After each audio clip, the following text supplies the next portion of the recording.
کسی سے نہیں ہوتا، اللہ سے ہوتا ہے۔ ابو جہل کہنے لگا کہ جب بارش کی ضرورت ہوتی ہے تو بارش کے بت کی پوجا کرتے ہیں، بیماری کی صحت میں ضرورت ہوتی ہے تو بیماری کے بت کی پوجا کرتے ہیں، اور جنگ میں فتح کی ضرورت ہوتی ہے تو جنگ کے بت کی پوجا کرتے ہیں۔ تو ایک اللہ سب کر دے گا؟ آپ نے ارشاد فرمایا کیا ایک اللہ سب کچھ کر دے گا؟ بھائی میرے عزیزوں، دیکھو اللہ پاک نے اپنے ایک حکم سے ساتوں آسمان بنائے۔ یہ اس جو دنیا ہے ساتوں آسمانوں سے فائدہ اٹھانے کے اوپر اپنی قوت کو خرچ کر ضائع کرنے میں لگے ہوئے۔ جس اللہ پاک نے بنایا ہے اس پاک ذات سے فائدہ اٹھانے میں نہیں لگے ہوئے کہ وہ پاک ذات ہم اس سے فائدہ اٹھانا کیا؟ جس وقت اللہ پاک جو کچھ چاہتا ہے ہمیں اسے پورا کرنا ہے۔ حضور صلی اللہ علیہ وسلم نے اس کا طریقہ بتا دیا کہ اس طریقے سے پورا کرو، لیکن سب سے پہلے جو محنت کرنی پڑے گی وہ اس پہ محنت کرنی پڑے گی کہ اللہ ہے اور اسی کے ہاتھ میں سب کچھ ہے۔ اسے ایک زبان سے کہنا، ایک ہے دل میں اتارنا۔ ہمارا صبح ہر آن گھڑی ہر وقت کی سوچ فکر یہ ہوگی کہ جتنے دنیا کے بادشاہ ہیں وہ اپنی یہ فکر بنائے کہ اللہ ہے، وہ ہم سے کیا چاہتا ہے، اسے ہمیں پورا کرنا ہے، اور ساری دنیا کے انسانوں کو اس کے پورا کرنے پہ تیار کرنا ہے۔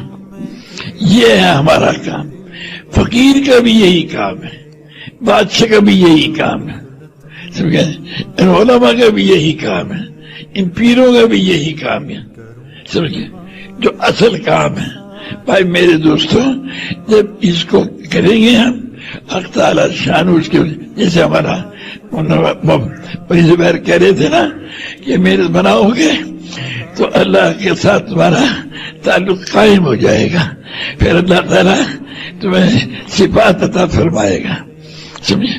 بھائی میرے عزیزوں، اس کے مطابق حق تعالیٰ شان ہمیں صفات نصیب فرمائے گا جب ہم اللہ کو مقصود منائیں گے، اور ساری دنیا کے انسانوں کو کہیں گے کہ کسی کو مت دیکھو، اللہ کو دیکھو، اور رو رو کے مانگو اللہ پاک سے کہ یا اللہ تو ہم پر کھول دے اس بات کو کہ اسے تو ہم سے کیا چاہتا ہے۔ ہم تیرے چاہنے کو حضرت محمد صلی اللہ علیہ وسلم کے طریقے سے پورا کریں گے۔ بادشاہوں کو اسی پہ لانا ہے، کہنا کہ تم نقصان میں جا رہے ہو، وزیروں کو، تمہارے دکانداروں کو، یہ جتنے تمہارے جن میں بھی کہ میں کارخانے چلانے والے ہیں، یہ سب نقصان میں جا رہے ہیں، سب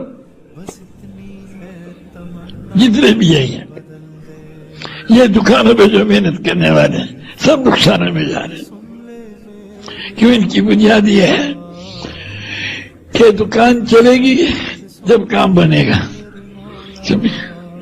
یہ نہیں جس وقت اللہ پاک جو کچھ چاہتا ہے، اللہ نے جو کچھ چاہا ہم اس کو پورا کریں گے، اور محمد صلی اللہ علیہ وسلم کے طریقے سے پورا کریں گے۔ یہ ہے نبیوں کا کام، اور یہی کام اللہ نے حضور صلی اللہ علیہ وسلم کی برکت سے، یہی کام جس نے کلمہ پڑھا اس کا اللہ نے اس کا بھی یہی کام بنا دیا۔